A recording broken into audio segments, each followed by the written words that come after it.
Hello বন্ধুরা, কেমন আছো সবাই?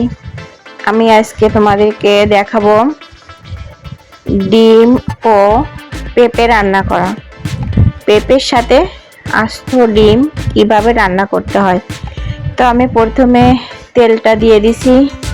তেলটা গরম হলে আমি পেঁপে কেটে রাখছিলাম সেটা দিয়ে দিয়েছি।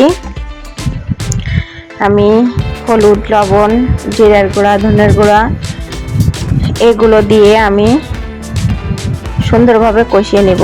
সাথে কাঁচা লঙ্কা দিয়ে দিয়েছি, একটু শুকনো মরিচের গুঁড়াও দিয়ে দিয়েছি।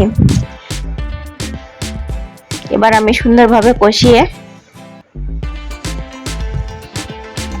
একটু ঝোল দিয়ে দিলাম। আর আমি যে ডিমটা দেব এতে, আমি ডিমটা অন্য পাশে আমি অন্য কড়াইতে সিদ্ধ করতে দিয়েছি। ওটা সিদ্ধ হয়ে গেছে। এখন আমি ওটাকে খোসা ফেলে দেব। খোসা ফেলানো হয়ে গেলে আমি অন্য পাশের কড়াইতে ওটাকে তেলে ভাজি করে রেখে দিব। যখন প্রয়োজন হবে আমি তখন এটা এপাশে দিয়ে দেব। তো আপনারা আমার সাথে থাকবেন, দেখবেন। ভিডিওটি ভালো লাগলে অবশ্যই সাবস্ক্রাইব করবেন, কমেন্টের মাধ্যমে জানাবেন।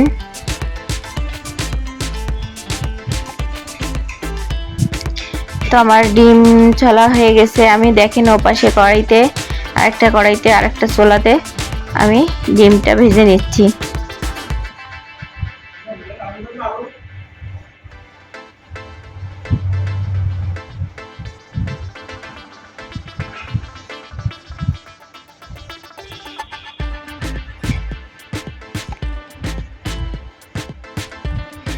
আমি সুন্দরভাবে ডিমটাকে ভেজে নিলাম।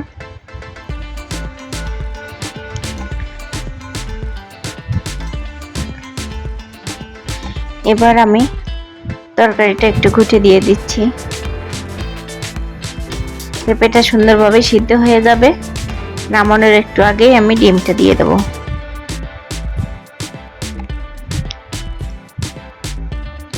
আমি প্রথমে জিরেটা ফোড়ন দিয়ে নিয়েছিলাম। এবার আমি ডিমটা দিয়ে দেব।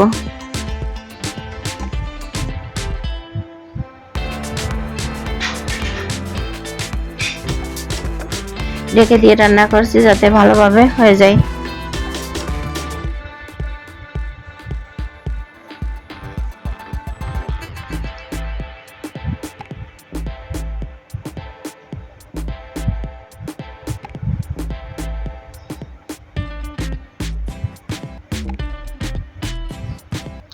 আপনারা ভালো লাগলে অবশ্যই সাবস্ক্রাইব করবেন, তাহলে পরবর্তী ভিডিওগুলো দেখতে পারবেন।